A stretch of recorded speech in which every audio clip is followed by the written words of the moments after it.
a lot of T20 cricket. So perhaps you're best placed to tell us, what do you do as a captain to keep your head when it all goes crazy out there? Is that the most important thing, is to stay calm as a skipper, do you think? Yeah, I mean, I've captained a few times in my career so far, and what I have learned, things do get a little bit crazy and frantic out there, but it's just about having your clear plans along with trying to stay as calm as possible. So, yeah, going to already done a bit of prep and be nice and prepared for tomorrow leading into the next couple games. Thanks, Telford. So here. How's it, David? In this year, you guys had a couple of injuries at the top of the order. Timbers again, he's not here again. You only have 5 games left before the World Cup. How much can you put into place when key players aren't available? How do you plan around it? Yeah, it does become quite challenging, if there are injuries and stuff like that, but it's part of the game. And, for the last year and a half, we've got together a squad that we're pretty comfortable with at the moment. With Temba not being here, it doesn't really help, but it allows us to see other players around the country and, just have a good look at them leading into the World Cup. Thanks, Heinz. Then for those. Hi, David. Hope you're well. Former All Blacks in the setup aren't necessarily a new thing anymore. You guys have pretty much welcomed them back. Is it nice to have a guy who scored in excess of 630 runs, back in harness? And how's Riley, settled in? Yeah, it's great to have Riley back. Started my career with him. We welcome him, all the way, and we're right behind him. He's got a serious record himself. He's been around the world. He's played in different leagues around the world, and got immense experience being here for a couple of years in the UK. Nice to have him in these conditions as well. So, a great asset leading into this T20 comp, and I think it's going to be a cracker for him. Thanks. Anyone from the floor? I just wonder what you make of England's white ball team now under Josh Butler compared to Owen Morgan. Do they seem a team in transition? Like they've lost a little bit of momentum? I wouldn't say transition. The English side has come a long way in the last couple of years, and they're a formidable team. Josh, has played a lot under Owen Morgan. Got great experience. He's travelled around the world, plays IPL. Done extremely well on international circuit. So I think they are a serious team, but to counter that, we've got a serious team as well. So I think it's going to be a good series. Do you envisage them being one of the contenders for the World Cup in Australia in a few months, one of your rivals for that title, or do you think maybe they're not one of the favourites given the conditions as well? No, not at all. I think every team going to the World Cup definitely has a chance to win the World Cup. They've showed what they're capable in the last couple of months and years with the white ball stuff. So, I feel T20 cricketers. There's a lot of seriously good teams, and it's just about who really does the right things at the right time. So, they definitely have a chance. And do you feel you've got the momentum? It's been a bit of a stop-start one-day series. You were in the box seat before the rain intervened at Headingley. Do you feel like you come into this series with greater momentum in England? Yeah, definitely. Obviously, the second ODI was one to kind of forget about, but we've played some good cricket over the last couple of months and feeling really confident. The first game doing really well and had a good position in the previous game. So I think the momentum is definitely there. Confidence is high. Guys are enjoying travelling around the UK. It's a great place to tour. So a lot to look forward to. Thanks. Before we go online, just to Telford's question about Andile's availability. So he is progressing well. He will be assessed further after today's practice session, and will then be able to provide an update on his inclusion for the series. Firdous, over to you, and then Ken. Hi, David. David, having been part of successful T20 teams, do you think that this is a format where you build momentum ahead of a tournament in order to win it, or is it a case of these matches beforehand maybe are not telling us that much before you get to something like a World Cup? Just how do you see the planning?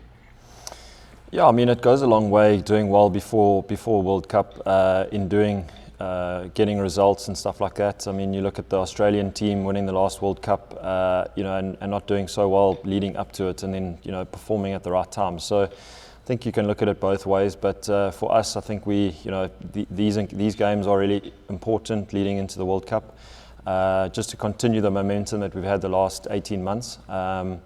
So yeah, we're definitely taking it very seriously and wanting to continue with that momentum. Thanks for those, Ken. Then we'll look to wrap up the press conference with Morgan. Thanks, Lucy. How's it, David? Congratulations. You've captained South Africa before, three years ago against Pakistan. A very tight game to clinch the series at the Wanderers. What did you learn specifically from the experience of those two games in that series? And do you feel like on this occasion you've got a bit more of a settled attack to work with?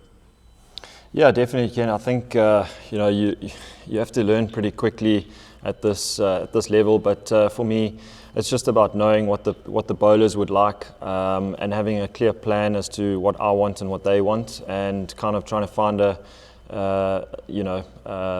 sort of a medium between the two of us. But yeah, I mean, it's just about being really well prepped, and then at the end of the day, having trust in the players and in executing their skills. I feel like as captain, you can't control everything, so it's just about making sure you got trust in the players, which I do have, and executing at the right time. Thanks, Ken. Morgan, and then Zahir will take the final question. Thanks, Lucy. Hi, David. A question was asked about Riley's return just now, and I just wanted to find out, obviously he's one of the senior or more experienced statesmen in the team. How are the youngsters in Gerald and Tristan fitting in and learning from you guys, especially in a very big year for T20 cricket? Yeah, it's nice to have the balance between young and old, and definitely great to have Riley a part of the squad again. As I mentioned, he's got immense experience. He's got a good head on his shoulders, and he's a match winner. So to have Kutsia and Stubbs part of the team, they're hugely talented and showed a lot in domestic cricket and SAA and stuff like that. So it's really nice to have them a part of the setup. And yeah, I mean, today is our first training session, so just to run around with the boys and have a good time with each other, and sort of find that balance again. And always, I always feel you're learning as a cricketer, even if you've been around for a long time. With the new guys coming through, you can always pick up one or two things, what they're thinking along the way. So it makes for a good balance. Thanks, Morgan. So here, and then we will have one last one from the floor as well, and then that will officially be the end of the press conference. David, you said earlier that you kind of started your career with Riley, and obviously he's gone away. Just in the short time you've spent with him, what's the biggest difference that you can see in Riley? Like, is he a lot more relaxed? Is he a lot more, in terms of what is he like now compared to when he left? He's a lot stronger than he was back then, but I think, it's mainly just the experience that he has. Like I said, he's been around for a long time. He's a seriously good player, and he's a great guy to have part of the team, because he's really takes things really relaxed and in his stride, as well as on the field. He's hugely competitive. So we do want those players in a setup that are fiery characters on the field and bring out their competitive edge. So mixed with a lot of experience. So I'm looking forward to working with him again and playing alongside him. Thanks, yeah. David, I wonder if you could tell us a bit about your personal relationship with Joss from the IPL, how you guys get on. And also, in the IPL just gone, he was obviously in an excellent form, and I wonder just about the little, perhaps the wee dip in his form, how you might wonder about the captaincy affecting your freedom as a player as well, maybe something he's struggling with also. Yeah, I've played against Joss for many years, but to have met him in the IPL, and that's the beauty of it, is you get to meet all the players around the world, and we do get on really well. He's a great guy off the field, very level-headed, and you know, he adds a lot of stability to the side, obviously being as captain as well. So yeah, I'm looking forward to playing against him again, and hopefully we come out on top. Great, thank you very much.